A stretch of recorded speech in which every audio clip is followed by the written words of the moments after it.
Hello, Scorpio, and welcome to your extended reading for mid-month March. Wow, this is something else. Whatever this thing is that you've put all this time and effort into, we know it's going to pay off. We know it's going to pay off, but when, how, why, what is the deal with everything here, right?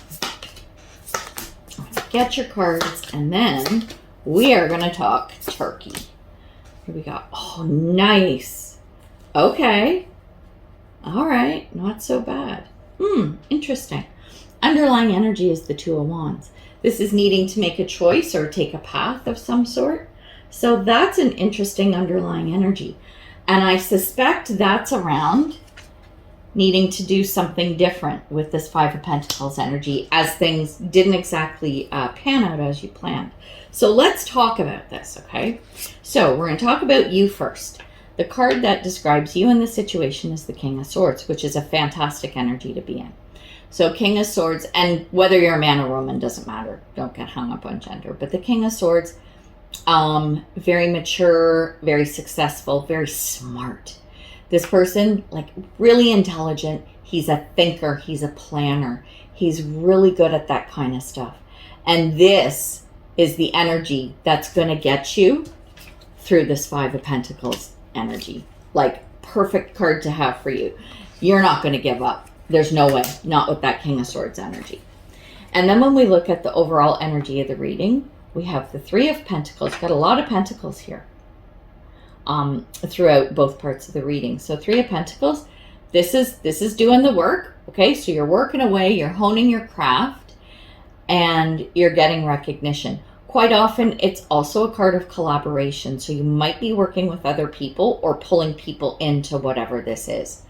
The fact that you're the King of Swords and you're doing this work, it's almost like reworking some of what happened here because things didn't quite work out, okay?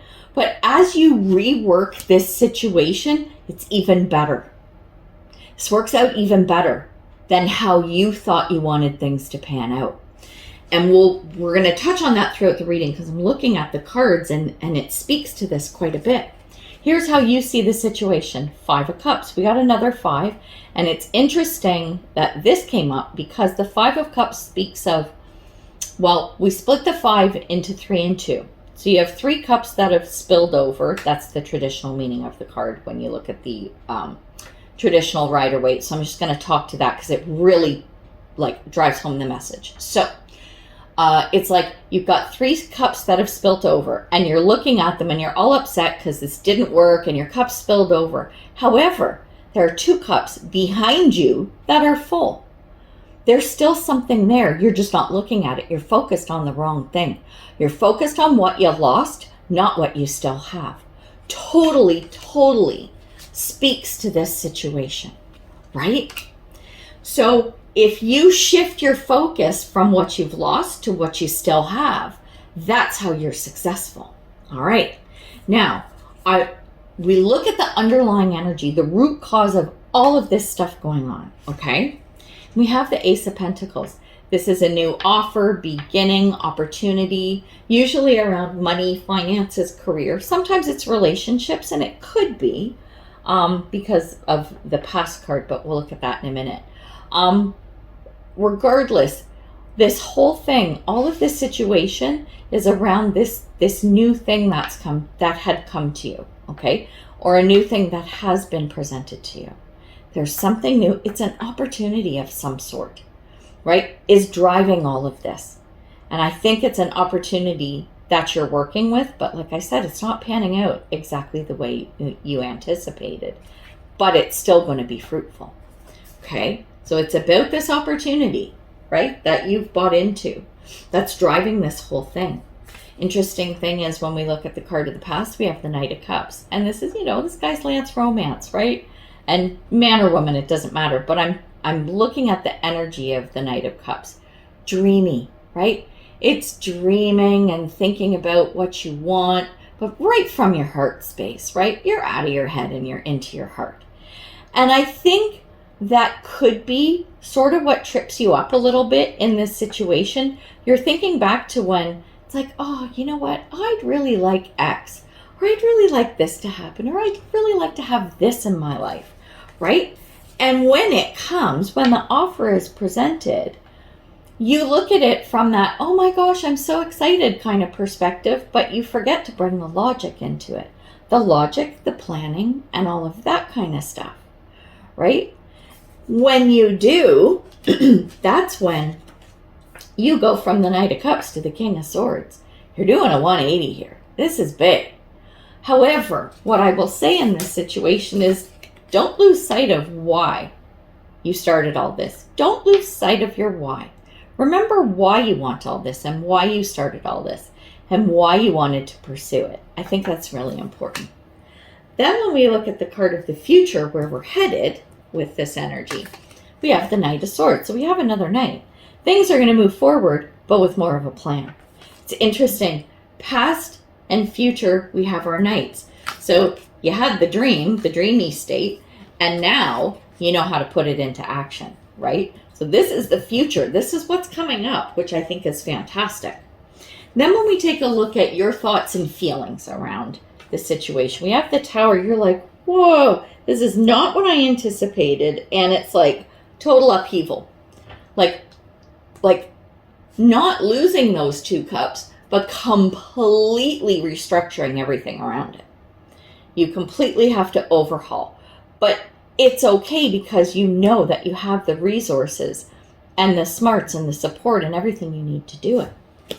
When we look at what's happening externally to you, well, there's a wheel set in motion with the Wheel of Fortune. This is fate, right? It would be like when we go back to the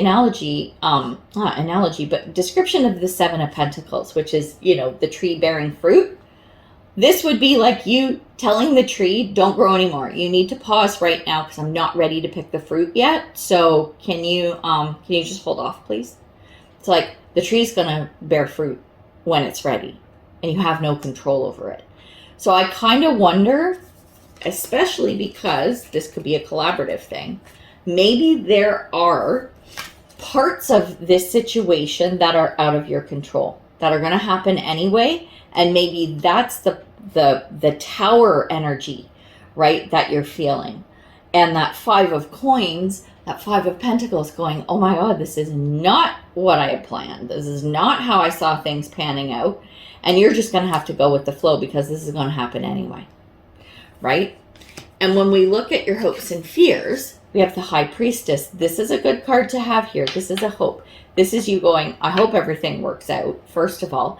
And I hope I have the wisdom and the knowledge to make this happen, which I think you do with your King of Swords. However, the High Priestess has the power of intuition, has the power of listening to gut feel, has the power of just that innate knowing of what to do and what is right and what is wrong, what's going to work and what isn't, right? So this is your hope, that you actually have that kind of, that power, right? That intuition steps in to help you make any decisions that you have to make that maybe aren't going to be so obvious or get thrust upon you by this Wheel of Fortune. And then when we look at the potential outcome, loving this card, it's the 6 of Wands, which is a victory card. Depending on how you play your cards, pun intended, right?